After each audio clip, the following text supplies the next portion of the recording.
acclame le Seigneur. Alléluia. Amen. Alléluia. Amen. Tous les enfants là. Ici, c'est pas un bureau, on sort là. Bientôt, vous aurez votre culte ailleurs. Alléluia. Amen. Voilà. Mettez-le en direct. Et comme nous invitons.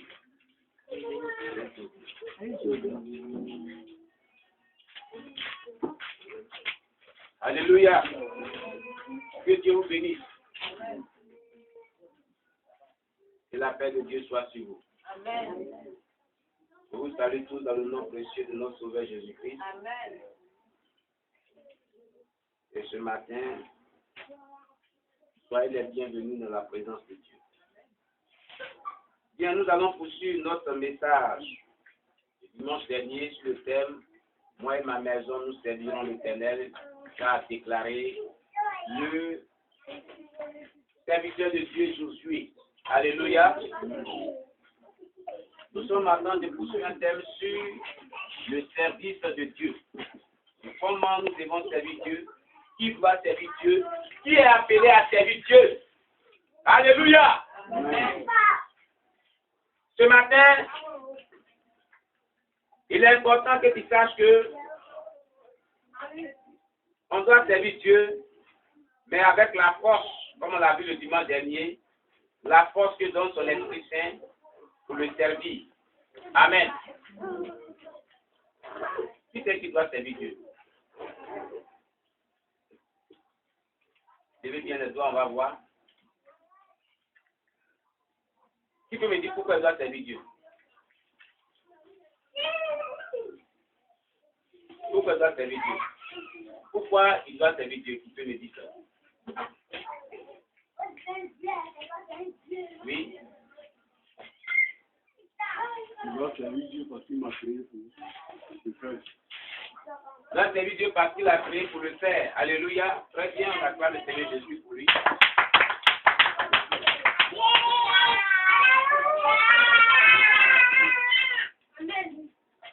Alléluia.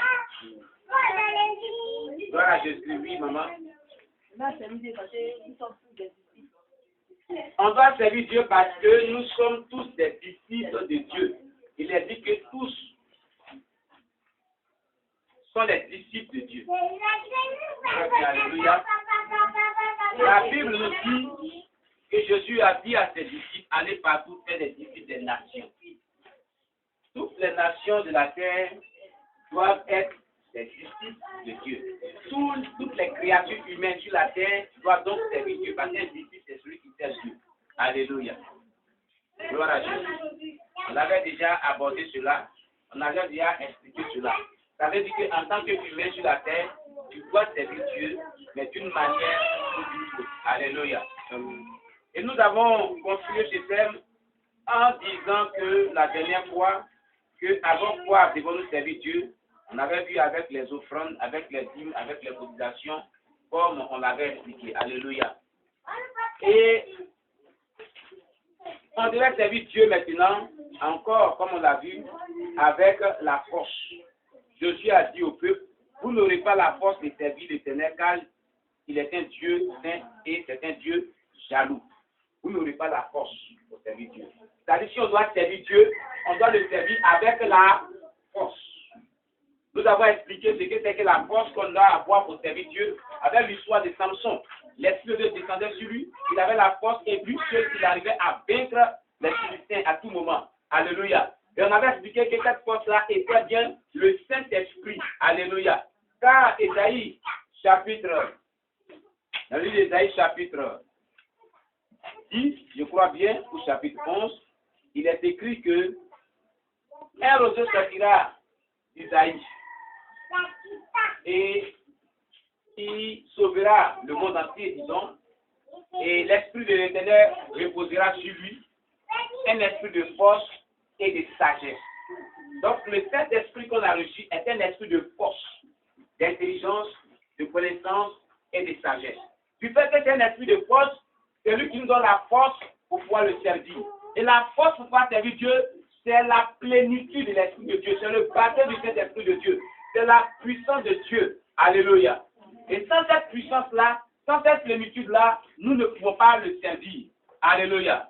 Et c'est cette puissance qui apporte la guérison. C'est cette puissance qui détruit les yeux des ténèbres. C'est cette puissance-là qui opère des miracles. C'est avec cette puissance qu'on chasse les démons en son nom. C'est avec cette puissance-là que Dieu débloque la vie qui est bloquée. C'est avec cette puissance que Dieu nous accorde la victoire sur nos ennemis. Tout chrétien devait avoir cette force, cette puissance. Alléluia. Et il est prophétisé, il est déclaré, il est promis. C'est une promesse dans la Bible que chaque personne doit être remplie de la puissance de Dieu, doit avoir cette onction-là pour pouvoir vraiment mener une vie chrétienne victorieuse. Alléluia. Amen. Gloire à Jésus. Amen. Et ce matin, nous allons voir un aspect de ce thème. Et on avait vu dimanche passé pourquoi Jésus dit au peuple, vous n'aurez pas la force pour servir l'Éternel car c'est un Dieu jaloux, parce que le peuple servait Dieu pendant qu'il vivait dans le péché. On avait vu ça dimanche passé. Et on devait voir, quand nous demeurons dans le péché et que nous servons Dieu, il y a véritablement des conséquences fatales et éternelles. Alléluia. Il y a des conséquences fatales et éternelles. Comme tu l'as compris, que tu es appelé à servir Dieu. Alléluia. Maintenant que tu sais que tu dois servir Dieu, nous avons dit qu'au-delà de ce thème, on va vraiment attribuer des responsabilités aux gens pour servir Dieu dans cette église. Alléluia. Ceux qui sont vraiment demeurants dans cette église, alléluia, doivent servir Dieu à un poste ou à une responsabilité. On avait dit que chacun prie jusqu'à son fin de thème pour que Dieu lui révèle ce qu'il doit vraiment faire dans sa maison. Alléluia. Et même si Dieu ne lui a pas révélé ce qu'il doit faire dans sa maison, nous devons lui attribuer une responsabilité qu'il doit vraiment assumer. Parce qu'il a appelé à servir Dieu, et nous devons l'aider à servir Dieu. Alléluia. Alléluia. Amen. Gloire à Jésus. Amen. Ce matin, est-ce que tu es vivant? Gloire à Jésus. Amen. Il faudrait que tu sois vivant. Alléluia. Amen. On a projeté le témoignage de notre sœur Margaret qui est morte ressuscitée. Qui a bien écouté son témoignage? Margaret dit, de la même manière que sur la terre, on construit les maisons avec du ciment là. C'est la même chose qui se passe au ciel, à l'au-delà, mais pas effectivement la même chose. Au ciel, chaque personne construit sa demeure, sa maison, par le matériel. Et le matériel est déterminé de la manière dont tu sers Dieu sur la terre. Alléluia. Il y a deux matériaux avec lesquels on construit les maisons au ciel. Les maisons sont construites en or et les maisons sont construites en argent. Mais c'est toi qui vas déterminer tant sur la terre avec le matériel avec lequel on va servir, on va construire ta maison dans le ciel. De parce que tu fais pour l'œuvre de Dieu. De parce que tu fais dans l'œuvre de Dieu. Et elle a même dit que si dans l'église, si sur la terre tu es chrétien et que tu ne fais que tu manques à l'église pour plus le ciel, là tu n'es pas fait pour aller au ciel parce que tu es un chrétien qui est paresseux. Que Dieu dit n'a pas besoin d'être paresseux au ciel. Que les chrétiens doivent participer à l'évolution de l'œuvre de Dieu en s'investissant et en vraiment faisant quelque chose dans la maison de Dieu. Ça veut dire. Alléluia. Amen. Alléluia. Amen. Alléluia. Amen. Pourquoi pour répondre ce matin, c'est quand même bizarre. Que cet esprit soit vaincu ce matin au nom de Jésus. Et on voit le feu de Dieu dans cette assemblée. Et que tout esprit qui ne confesse pas le nom de Christ soit chassé au milieu de nous. Tu es vaincu au nom de Jésus. Alléluia. Amen. Sois vivant ce matin. Gloire à Jésus-Christ. Amen. Alors, c'est dommage que de voir des personnes servir Dieu et le servent dans le péché. C'est délicat. Quand nous servons Dieu dans le péché, il y a des conséquences fatales, comme il le dit, et voire même éternelles. Amen. Amen. Et nous allons lire pour cela Proverbes chapitre 8, verset 36. Pour ceux qui prennent note, on a dit de prendre note. Proverbes chapitre 8, verset 36. Proverbes chapitre 13, verset 21. Proverbes chapitre 8, verset 36. Proverbes chapitre 13, verset 21. Ézéchiel, chapitre 18, verset 4.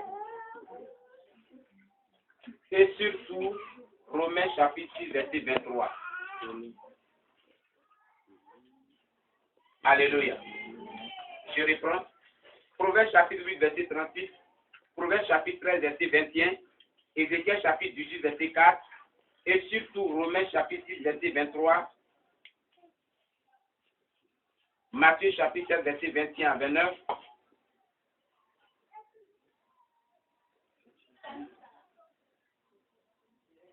Verset 21 à 29.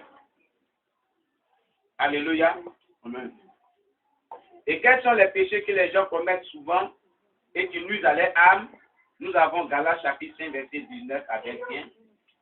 Les péchés que les gens commettent le plus souvent qui nuisent à leur âme. Galates chapitre 5, verset 19 à 21. Apocalypse chapitre 21, verset 7 à 8. Alléluia. Alléluia. Amen.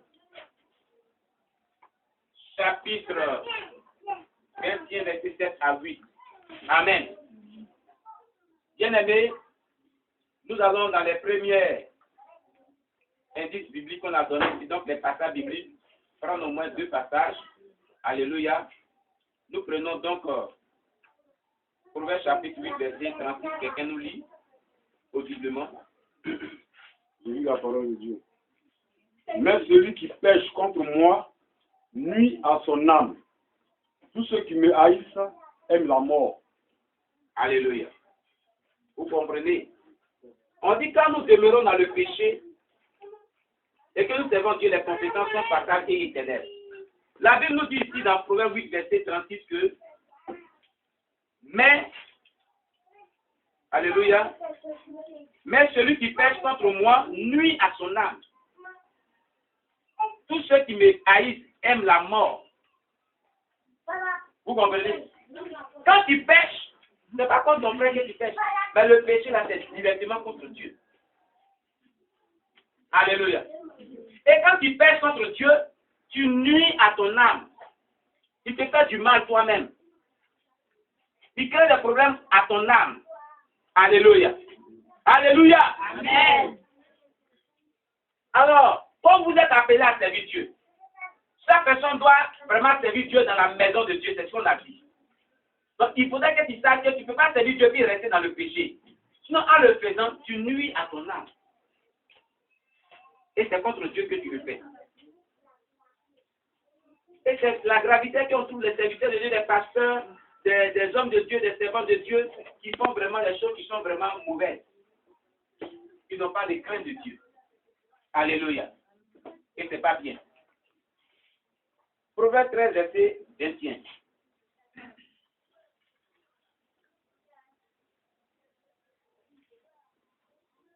Quelqu'un nous fait la lecture à haute voix. Une personne pour nous faire la lecture du Proverbe 13, Je lis verset la parole. Le malheur poursuit ceux qui pêchent, mais le bonheur récompense les justes. Très bien. Le malheur poursuit ceux qui pêchent. Et le bonheur récompense les hommes justes et ceux qui vivent dans la sanctification. Donc si tu vis dans le péché, tu es poursuivi par la malédiction. Beaucoup vivent des situations délicates parce qu'ils sont dans le péché. Alléluia. Donc si tu prends plaisir à vivre une vie de péché, dis-toi que le malheur te poursuit. Le malheur est derrière toi. Le malheur te chasse. Comme un chasseur poursuit une gazelle, le malheur te poursuit. Alléluia. Qui peut me donner la définition du péché dans la Bible? Selon la Bible. Oui. Oui. Selon la Bible, le péché, c'est le fait de ne pas accomplir sa destinée. Selon la Bible. Quelle destinée? Le péché, oui, David. Le péché, c'est la transgression de la loi. Le péché, selon la Bible, très bien. Selon ce qui est écrit dans la Bible, très bien, et on va le lire. Selon ce qui est écrit dans la Bible, le péché, c'est la transgression de la loi de Dieu, la parole de Dieu. Alléluia. Au livre de 1 Jean, Dieu nous donne la définition de péché. 1 Jean. 1 Jean ou 2 Jean, on va voir. Gloire à Jésus-Christ. Après 1 Pierre, et puis c'est 1 Jean, chapitre 3, verset 4. Voilà la définition que Dieu nous donne du péché selon la Bible. 1 Jean chapitre 3, verset 4. Quelqu'un nous fait la lecture. 1 Jean chapitre 4, verset 3. 1 chapitre 3, verset 4, pardon. 1 Jean chapitre 3, verset 4. Quelqu'un nous fait la lecture. Je lis la parole. Quiconque pêche transgresse la loi et le péché est la transgression de la loi. Voilà la définition du péché. Quiconque pêche transgresse la loi et le péché est la transgression de la loi. Ça veut dire quoi? Transgresser la loi, c'est-à-dire violer, désobéir à la parole de Dieu. Voilà la définition du péché. Quand Dieu dit quelque chose dans la Bible et puis tu ne le fais pas, tu es en train de pécher contre lui. C'est pour ça la Bible, ce n'est pas contre un homme qui fait du péché, mais c'est contre Dieu directement. C'est lui qui a dit cela dans la Bible. Ce n'est pas un homme qui l'a dit. Alléluia. Alléluia. Amen. Donc le malheur poursuit ceux qui pêchent. Et ceux qui pêchent sont ceux-là qui désobéissent à tout ce qu'on enseigne dans la Bible. Tout ce que nous prêchons, nous les prédicateurs de la parole de Dieu. Tout ce qu'on dit de ne pas faire, et tu fais là, tu es en train de pécher contre Dieu. Le malheur te poursuit. C'est ce que la Bible dit. Le malheur est en train de te poursuivre. Ce n'est pas le bonheur. On s'est donné à Dieu pour que nous ayons le bonheur. Alléluia. Mais on n'a pas quitté la vie païenne pour venir dans la vie chrétienne pour que nous soyons poursuivis par le malheur. Mais pour que la bénédiction nous accompagne. Pour que la bénédiction soit avec nous. Alléluia. Amen. Mais si tu vois que le malheur est avec toi, le malheur te poursuit, tu crois que tu es dans le péché. Tu vas penser que ta vie est belle, ta vie est bonne, et tu gagnes ce que tu veux, et tu vis comme tu veux. Moi, je n'obéis pas à la parole de Dieu, il y a mes péchés, mais quand même, j'ai reçu ça. Le malheur est à tes touches. Le malheur est dans ta vie. Attention, si tu mets dans telle condition, tu n'hériteras pas le royaume des cieux, mais tu iras dans un feu éternel. Bien-aimé, il faut arrêter la vie que tu mets qui n'est pas bonne. Il faut vraiment t'asseoir et puis réfléchir sur ce que tu fais qui n'est pas la gloire de Dieu. Alléluia. Amen. Tu peux venir à l'église, comme on l'a dit, et on a vu les témoins, si la Bible dit.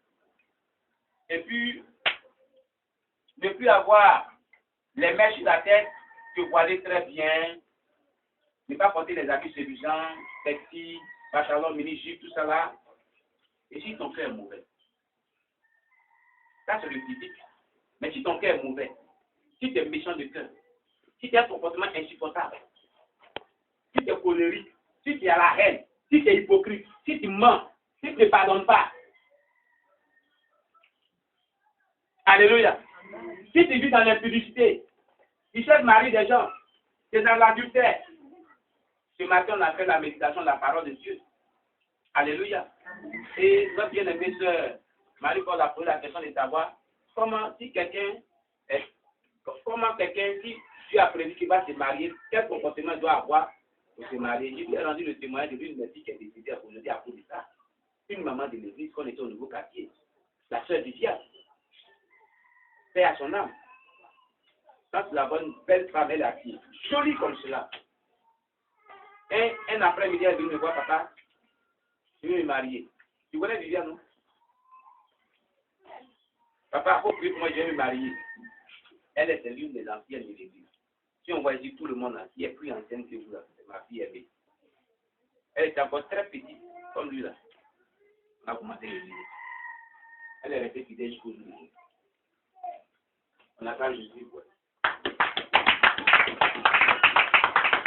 Alléluia. Elle connaît Viviane. Viviane était qui? C'est une maman de l'église. Elle avait des enfants, des grands-enfants. Ils sont promotionnels à elle. Un après-midi, Viviane me trouve et dit, papa, je veux me marier. Au moment où elle me disait ça, on s'est assis. Le Saint-Esprit a commencé à parler pour dire que, mais elle est déjà mariée. Moi-même, ça m'a choqué. Et Dieu dit, dis-lui que tu es déjà marié. Il dit, ah, vraiment, ça me choque moi-même. Dieu dit, tu es déjà marié. Elle dit, ah, Dieu, les menteurs, ben, il dit la vérité. Toi, tu as célébré mon mariage pour que je sois marié. Pourquoi tu peux dire ça, papa? Et puis, ma mère est plaisante avec moi. C'est qu'est-ce que tu dis là, c'est faux. Et puis, la voix est ressentie. Moi-même, je suis choqué. Comme elle est mariée, Dieu va me dire maintenant comment elle est mariée.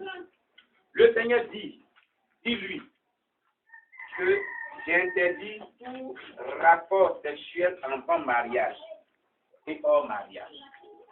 Or, elle n'est pas encore mariée, comme elle le dit, son chef vient te demander que tu trouves pour qu'elle soit mariée. Mais ce que j'ai interdit là, c'est qu'on fait dans le mariage, après le mariage, elle est en train de faire avec l'homme marié qui elle est très bien mariée, avec quel mariage. Vous comprenez ça maintenant? Vous comprenez ça maintenant? Tu as bien reçu ce que tu veux. Il n'y a plus de mariage. Dieu dit que c'est quand tu vas te marier là, tu vas avoir ça. Et tu vas vraiment avoir accès à cela. Maintenant, tu n'es pas encore marié, puis tu as accès à cela. C'est pour ça que Dieu dit de lui ici, elle est déjà mariée. Quand il a expliqué comme ça, elle est restée tranquille. Tranquille pendant un long moment, puis il a expliqué, elle était sur Jésus. Malheureusement, elle n'a pas écouté mes conseils. Elle n'a pas écouté tout ce qu'on lui a dit. Aujourd'hui, cela l'a emporté sur la terre. Le monsieur avec qui elle était là. Hein? Pourquoi les chrétiens, vous n'avez pas la crainte de Dieu? Et c'est dangereux. Ce monsieur aujourd'hui, il dit, il marche, mais elle est morte. Ça l'a emporté. Elle est morte, ça l'a emporté. Et regardez ce qui m'a fait mal. C'est pour cela, aujourd'hui, je vais donner un message pour dire aux gens que Dieu a dit, on n'a qu'à responsabiliser les gens. Aujourd'hui, on va les responsabiliser. On n'a qu'à Jésus. Mais, je vais vous donner un message aujourd'hui sur la responsabilité. Et la responsabilité qu'on va donner aux gens, elle est provisoire. Pourquoi on dit toujours provisoire? Parce que jusqu'à preuve le contraire, l'Esprit de Dieu m'a dit et m'a convaincu que aucune personne dans l'Église ne remplit les conditions bibliques pour mériter une responsabilité. Ici, dans cette Église. On va lire, vous allez comprendre cela. Et c'est le rêve qu'on commet aujourd'hui dans l'Église. Le monsieur là, il dit, et elle est morte. Vous savez ce qui s'est passé? Le monsieur a dit que non. J'ai vu un monsieur, il travaille au lycée, il est censé au lycée, comme ça. Il habite au nouveau quartier. Le monsieur là, il veut de moi, il est bien, il dit qu'il n'a pas doté sa femme. Quand elle a dit, il dit qu'il n'a pas doté sa femme. Il a dit, mais il a les enfants, la femme. Et quoi? Tu vas prendre le monsieur à l'arracher. D'abord, c'est pas la femme encore. Voilà encore plus qu'il n'a pas doté. C'est pas sa femme. Il y a le témoignage de la sœur Margaret. Elle dit, elle a vu un pasteur, c'est pas un homme chrétien, un pasteur. Les gens n'ont pas la crainte de Dieu. Un pasteur en enfer a train de compter l'argent, beaucoup d'argent, paquet d'argent. Et Jésus lui dit, demande l'argent qu'il compte là. C'est pourquoi? Qu'est-ce qu'il fait? Pourquoi il compte l'argent? Et il dit, elle dit, pasteur, je te connais, non? J'étais même à tes funérailles. Tu comptes l'argent en enfer ici. En enfer, tu comptes l'argent, tu es béni en enfer. L'argent qui compte là, c'est pour aller payer la dot de ma femme. En enfer, tu vas doter ta femme en enfer. Quand il était sur la terre, il était dans le concubinage, sans doute il est mort dedans dans ce péché-là. Ça l'a envoyé en enfer. La Bible dit ni les impudiques, et ils seront de royaume des cieux. Alléluia. Ce homme était responsable, il est responsable à l'église assemblée de Dieu de Babri. Lui dont je parle qui a fait que ma fille est morte aujourd'hui. Elle me dit que non, il n'est pas marié, il n'a pas sa femme, tout. Il vit dans le concubinage. Et puis il est là. Voilà le danger.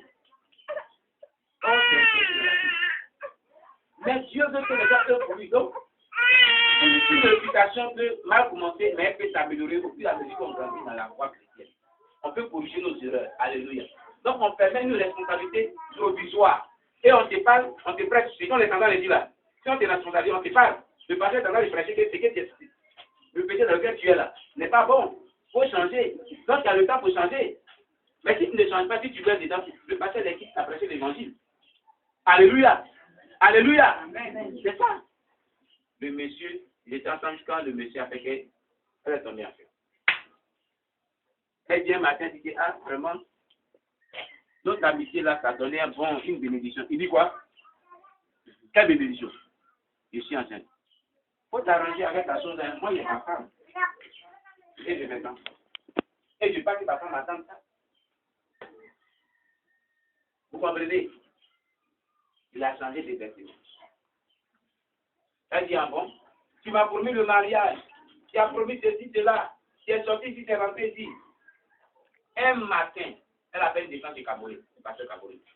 Elle a grossesse. Elle dit, ton responsable dans l'église aura son résultat.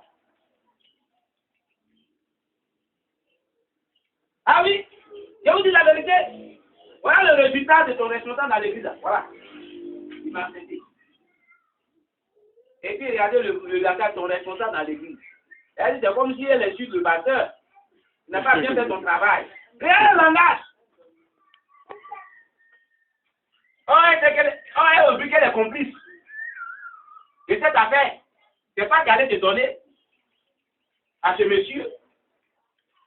Alléluia! Amen. Dis son nom. Puis là, je l'ai appelé sa femme. On l'a appelé. Tu te connais la dame là? Qui l'a grossi? Ça dit que quand on a des mots ne viennent plus, hein. Les phrases même pour les constituer, c'est un problème. Ça dit que qui l'a grossi? Sa femme est dépassée. Elle est tombée. Ils l'ont mis sous le lit. Elle dit, puisque il n'a pas la première mariage, il a parlé comme ça, elle va de la grossesse. C'est la grossesse là qu'elle a mal enlevée. C'est vrai qu'il a créé une maladie. Il a mis jusqu'à la pizza. Le monsieur a fait l'argent à la pizza. Ils ont lavé, mais c'était trop tard. Et c'est cette grossesse là qui l'a porté.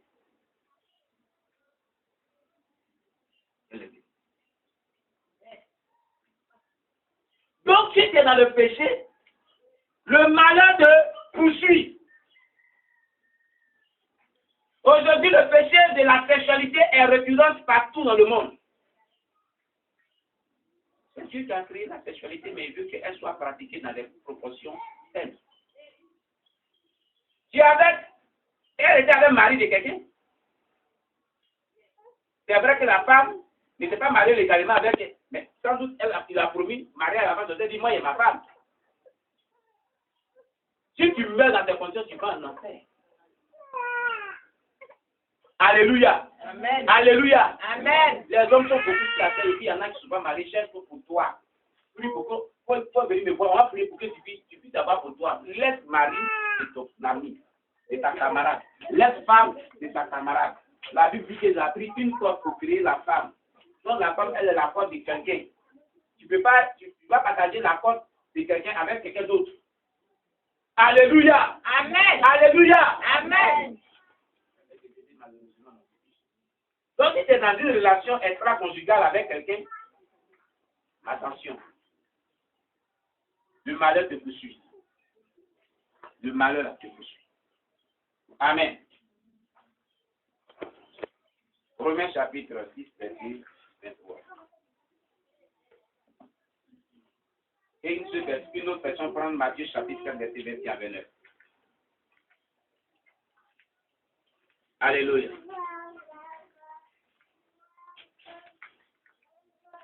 Romains 6, verset 23. Et puis Matthieu 7, verset 21 à 29.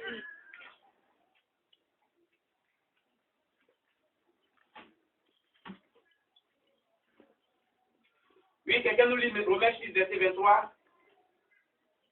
Et puis après l'autre personne va nous lire Matthieu chapitre 7, verset 21 à 29. Romains chapitre 6, verset 23. Qui a trouvé?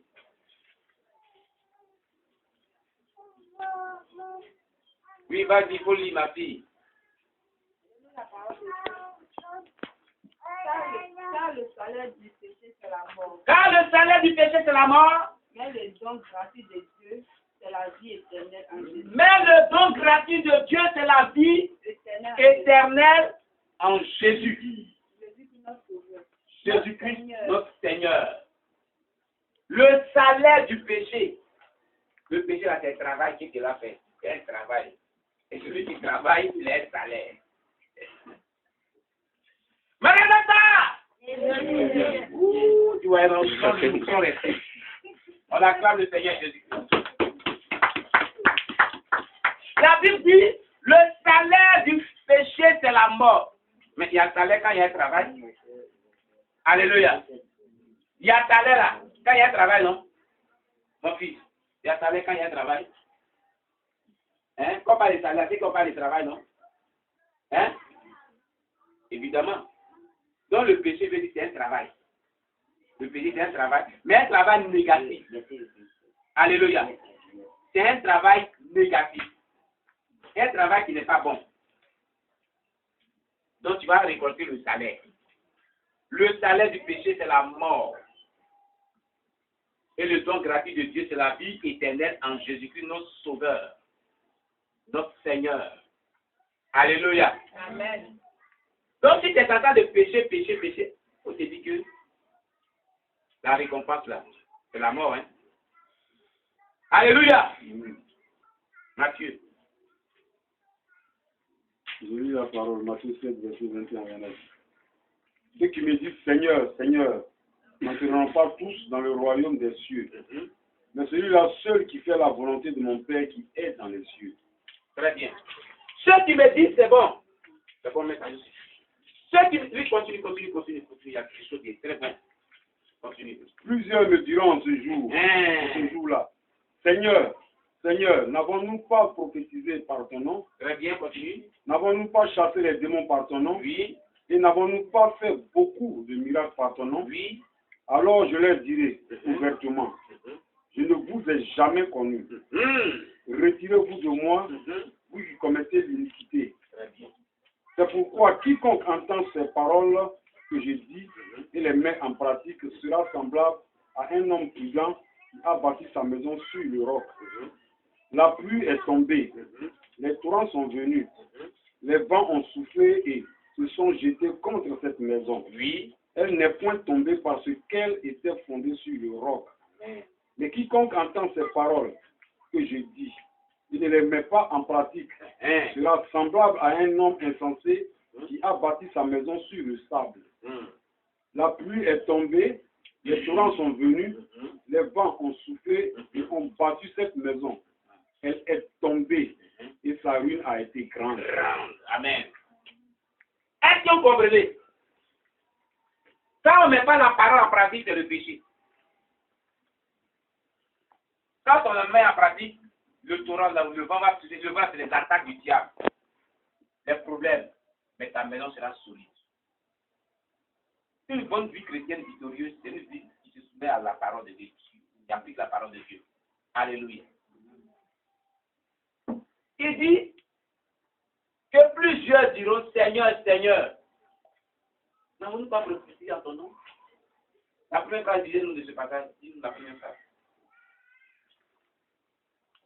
Ceux qui me disent Seigneur, Seigneur, n'entreront pas tous dans le royaume des cieux, mais celui-là seul qui fait la volonté de mon Père qui est dans les cieux. Nous tous nous disons Seigneur. Qui ne dit pas Seigneur dit? Qui n'a jamais dit Seigneur dit? Qui n'a pas dit Seigneur dit? Mais Dieu dit cependant, ce n'est pas nous tous qui allons rentrer dans le ciel. Pour rentrer là-bas, là, ce sont ceux seulement qui auront fait sa volonté. Et ce jour de jugement, plusieurs diront, n'avons-nous pas prophétisé à ton nom? N'avons-nous pas parlé à langue à ton nom? N'avons-nous pas opéré des miracles à ton nom? N'avons-nous pas chassé les démons à ton nom? Qui ne chasse pas les démons? Comment on combat là? Qui chasse les démons aussi?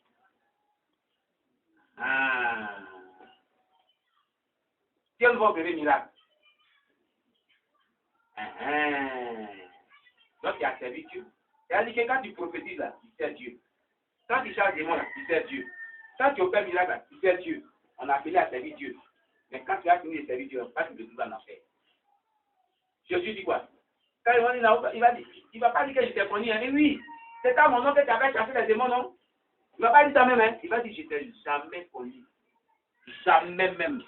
Ah, mais Jésus, j'ai venu à l'église, j'ai payé mes dîmes, j'ai prophétisé à ton nom, j'ai opéré des miracles à ton nom. Il dit, j'ai dit, je t'ai jamais connu, mon ami, rien de moi. C'est ce qui nous attend, le jugement dernier. On oublie ça. Aujourd'hui, les prédicateurs de notre ère ne prêchent pas ce message aujourd'hui. Je ne suis pas contre la bénédiction, contre la délivrance, contre tout ce qui est action prophétique, révélation. Je ne suis pas sûr. Moi-même, je suis un homme d'action. Dimanche passé, quand il finit, je suis parti. Vous allez laisser, je suis parti. À Zapatana. J'ai pris un peu dans mon poche. J'ai dit, non, qu'à fumer. C'est celui qui a fumé, le jeune qui a fumé là. Il a mal fumé. Mais il fallait voir. Les expressions là, regarder. Les gens tombaient à succomber comme cela. Ça criait, les démons se manifestaient partout. Et les révélations étaient données clairement sur la vie des gens. Je suis un homme d'action. Mais je dis, au-delà de tout ça, il faut que l'objectif final est que les âmes soient sauvées. Voilà pourquoi Jésus est mort à la croix aussi. C'est l'action principale. Le salut de ton âme. Où tu mets cela? Alléluia. Amen. Alléluia. Amen. C'est très utile. Il est bon de servir Dieu. Mais si tu as fini de servir Dieu, il ne faudrait pas que je me retrouve en enfer, que le diable va me maltraiter. Il va dire, ah bon, voilà. Tu me chassais, non? Tu faisais le feu de Dieu sur moi, non? Aujourd'hui, là, on est ensemble. Et puis Jésus ne va plus venir ici. C'est arraché dans ma main. D'après la sœur, la sœur Lina va te tuquer.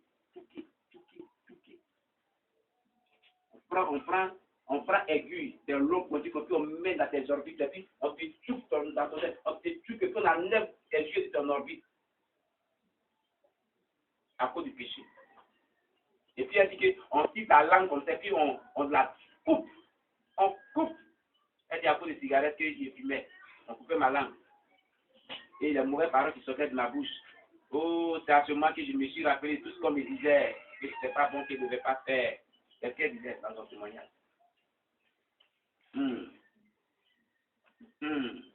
Alléluia! Amen! Bien aimé, c'est dangereux.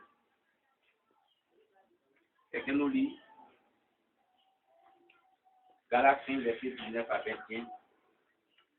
Et notre personne prépare Apocalypse 21, verset 7 à 8.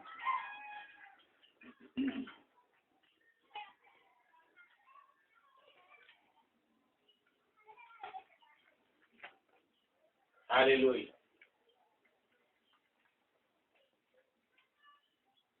Galates 5, verset 19 à 21 et Apocalypse 21, verset 7 à 8.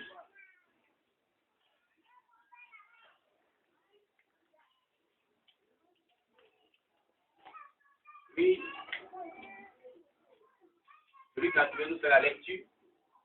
Ce qui me plaît est que la sœur Margaret dit que quand tu seras devant la porte du ciel, le diable va t'apparaître. Quand tu es mort là. Et puis, quand il attache, il dit qu'il prend la Bible et puis il dit, ton pasteur n'avait pas prêché une partie de la Bible qui est ici. Le diable va te prêcher la Bible dans l'enfer. Linda aussi a dit la même chose. Elle dit que le démon, avant de la torturer, m'ont dit quelque chose. Ils m'ont dit, vous avez les hommes de Dieu sur la terre, vous avez la Bible, on vous enseigne la parole de Dieu. Et puis, nous n'avons pas eu l'occasion d'échanger. Or, nous, si on avait eu l'occasion d'échanger. Donc, elle dit, les démons vont te prêcher en enfer là-bas la parole de Dieu. Ils connaissent bien la parole de Dieu. Ils vont te prêcher l'évangile. Alléluia. Amen. Oui, Galates chapitre 5. Vas-y, dis ma fille, Marie-Paul. Or, les œuvres de la chair sont manifestes. Or, les œuvres de la chair sont manifestes. Ce sont l'impudicité. Ce sont l'impudicité. L'impureté. L'impureté. La dissolution. La dissolution. L'idolâtrie. L'idolâtrie. La magie. La magie. Les inimitiés. Les inimitiés. Les querelles. Les querelles. Les jalousies. Les jalousies. Les animosités. Les animosités. Les disputes. Les disputes. Les divisions. Les divisions. Les sectes. Les sectes. L'envie. L'envie. L'ivrognerie. L'ivrognerie. Les excès de table. Les excès de Et table. les choses semblables. Et les choses semblables. Je vous dis d'avance. Je vous dis d'avance. Comme je l'ai déjà dit. Comme je l'ai déjà dit. Que ceux qui commettent de telles choses. Que ceux qui commettent de telles choses. N'hériteront point le royaume de Dieu. N'hériteront point le royaume de Dieu. Et si tu n'as pas hérité le royaume de Dieu, tu hérites l'enfer. Qu'est-ce que ça veut dire?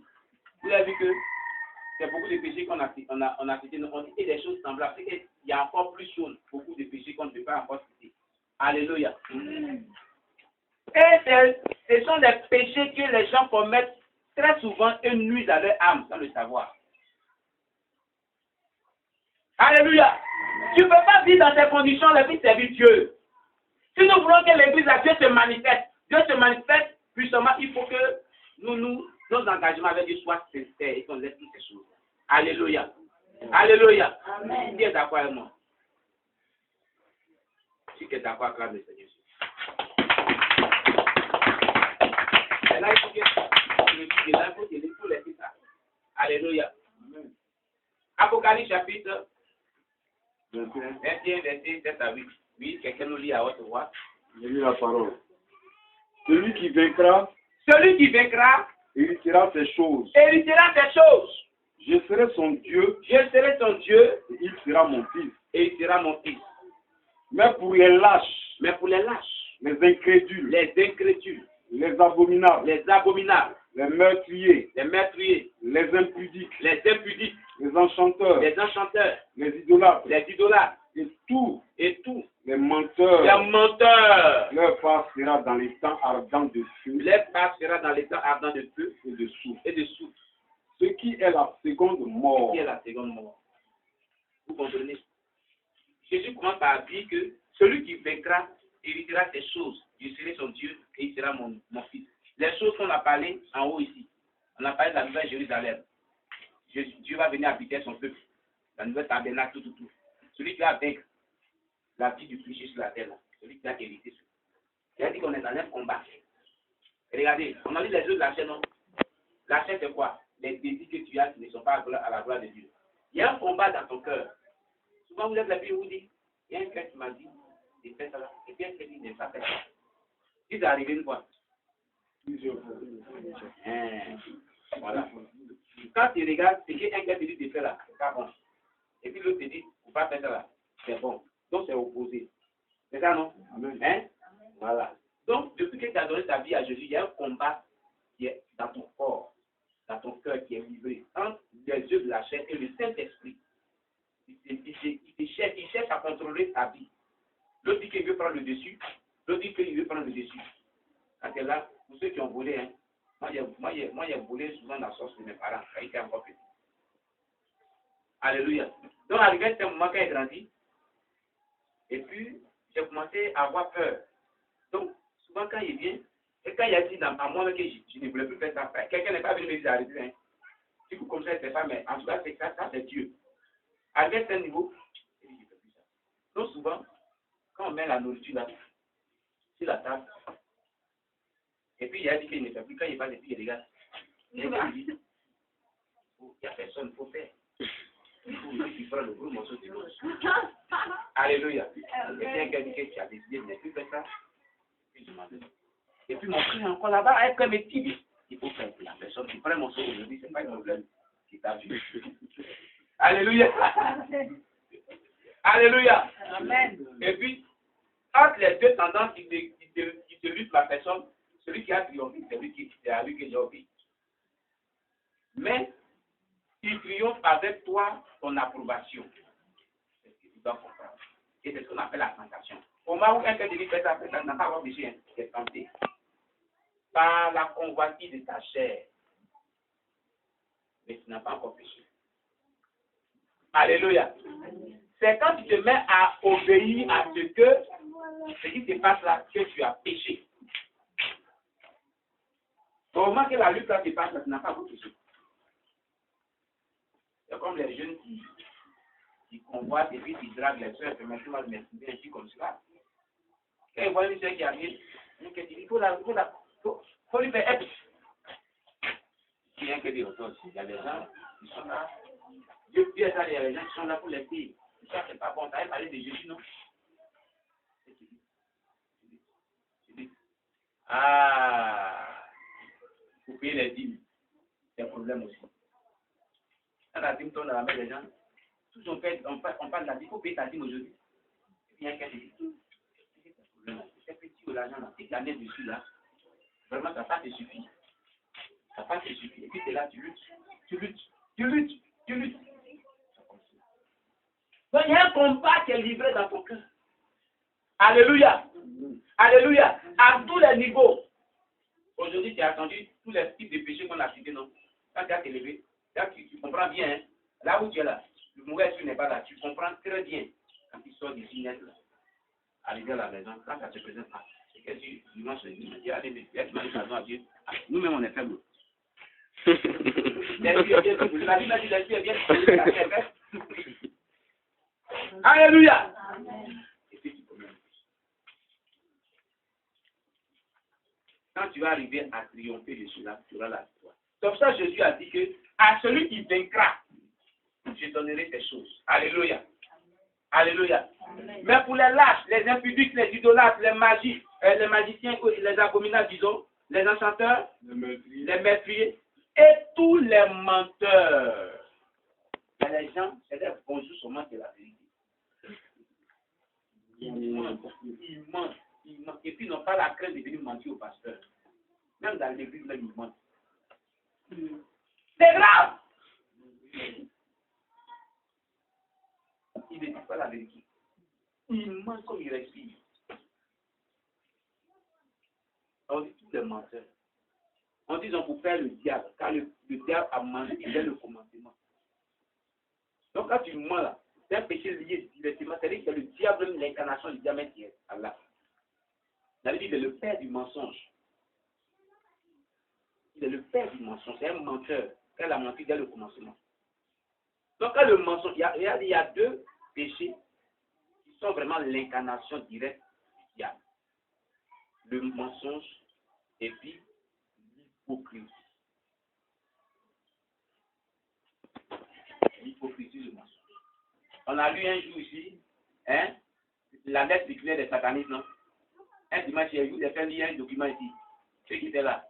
Et puis dans le document, quand ils donnaient les lois, ils disaient allons attaquer les chrétiens. Le sataniste a disait que le diable dit laissez les hypocrites. Ils sont déjà avec nous. N'allez pas les attaquer.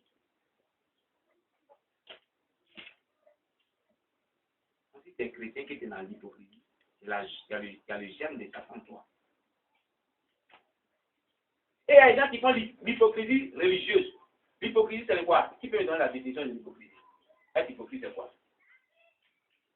Oui, faire semblant d'aimer et de ne pas aimer. Faire semblant de faire quelque chose et ne pas le faire. Faire semblant d'être avec quelqu'un et ne pas être lui. C'est ça, non? Hein? Les gens disent Dieu en est avec toi. Tout ce que tu dis, on est d'accord. Oui, pasteur. Quand il est prêché, les gens disent qui va laisser le péché? Moi. Alléluia. Qui va te dire moi. Qui va aller le péché? Moi. Ok. Il n'y a pas de problème. Quand il dit moi, il dit. Dans tout ce qu'il va commencer à raconter, il a dit 90 phrases, il y a 2 seulement qui sont vraies. Les 98, ça se trouve. Alléluia. Dis-toi que chaque fois que tu dis que tu as fait quelque chose dans la maison, tu dis que tu ne le fais pas. Par habitude, c'est de l'hypocrisie religieuse. C'est pas bon. Donc tu fais semblant d'obéir à la parole de Dieu alors que tu n'obéis pas à la parole de Dieu. Tu fais semblant d'être avec Dieu alors que tu n'es pas avec lui. Est-ce que ça veut dire quelque chose? Alléluia. Alléluia. Amen. Que Dieu soit loué. Amen. Alors, dis-leur passera dans la Bible dans les temps de feu. Les temps de feu, c'est l'enfer. Amen. Vous voyez, c'est pour cela que nous disons que le témoignage de l'autre est vrai là. Qui a écouté le témoignage de la sœur Margaret? Elle a dit l'enfer comment? Oui. Elle dit que l'enfer a plusieurs compartiments. Très bien. Qui a écouté le témoignage de la sœur Linda? Elle a dit l'enfer comment? Oui. Elle a dit que l'enfer a plusieurs compartiments. Mais c'est comment?